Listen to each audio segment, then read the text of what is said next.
Tadepalligudem assembly నియోజకవర్గం పెంటపాడు మండలం రావిపాడు గ్రామంలో కాలువపై ఎమ్మెల్యే తన సొంత ఖర్చులతో నిర్మించిన బలకట్టను జాయింట్ కలెక్టర్ ప్రారంభించారు. ఆదివారం ఉదయం తాడేపల్లిగూడెం శాసనసభ్యులు, ప్రభుత్వ whip Bolisetti Srinivas, joint collector T Rahul Kumar Reddy ఈ కార్యక్రమంలో పాల్గొని బలకటం ప్రారంభించారు.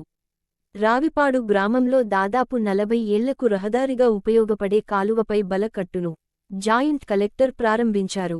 అనంతరం డ్వాక్రా భవనాన్ని జాయింట్ కలెక్టర్ ప్రారంభించారు.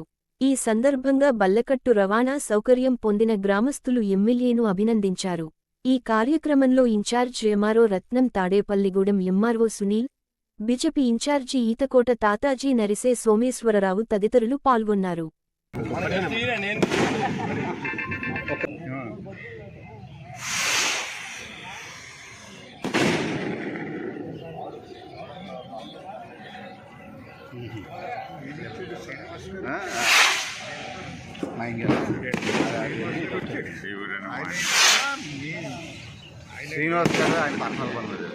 నేను క్యాన్వాస్కి వెళ్ళినప్పుడు చాలా ఇబ్బంది పడుతూ ఉన్నారు. నీళ్ళు లేక, పిల్లలు తీసుకెళ్ళాక మేము ఎలా ఉండాలని ప్రశ్నార్థంగా మాట్లాడినప్పుడు నాకు బాధేసింది. 100 మంది అయినా 200 మంది అయినా వాళ్ళ ప్రాణాలని అరిచేతిలో పెట్టి బతుకుతూ ఉన్నారు. ఖచ్చితంగా వీళ్ళకి ఏదో ఒకటి చేయాలని ఆ రోజు అనుకుని, ఇప్పుడైతే బ్రిడ్జి కట్టడానికి మన దగ్గర డబ్బు లేవు కాబట్టి పంటిని ఏర్పాటు చేసాం మన సొంత నిధులతో. ఆ పంటితో ద్వారా అందాక పిల్లలు స్కూల్కి వెళ్ళడానికి, హాస్పిటల్కి వెళ్ళడానికి, ఇటు నుంచి రైతులు పొలాల్లోకి వెళ్ళడానికి కూడా ట్రాక్టర్ కూడా వెళ్ళే విధంగా ఏర్పాటు చేసాం. ట్రాక్టర్ కూడా దీని మీద వెళ్ళిపోవచ్చు. మరి దీన్ని చాలా స్ట్రాంగ్గా చేయించాం.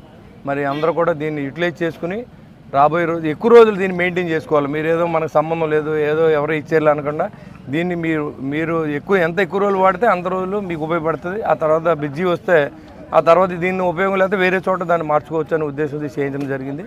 మరి రావిపాడు గ్రామ ప్రజలందరికీ ఆ రోజు మాట ఇచ్చాం. ఆ మాట ప్రకారం అన్ని హామీలు నిలబెట్టుకుంటాం. తాడేపల్లి పట్టణానికి కానీ, తాడేపల్లి కాన్స్టిట్యున్సీలకు కానీ ఎవరు ఏమనుకున్నా ఖచ్చితంగా అన్ని హామీలు ప్రజల సహకారంతో నిలబెట్టుకుంటాం. అంటే చాలామంది గవర్నమెంట్ని డబ్బులు లేవు, మేము ఏం చేయాలి, డబ్బులు లేకపోయినా ఇక్కడ రోడ్ల పనులు స్టార్ట్ చేయించాం, డబ్బులు లేకపోయినా ఇండోర్ స్టేడియం స్టార్ట్ చేయించాం, డబ్బులు లేకపోయినా పంట వేసాం. ఇవన్నీ మన ప్రజల సహకారంతో చేస్తాం.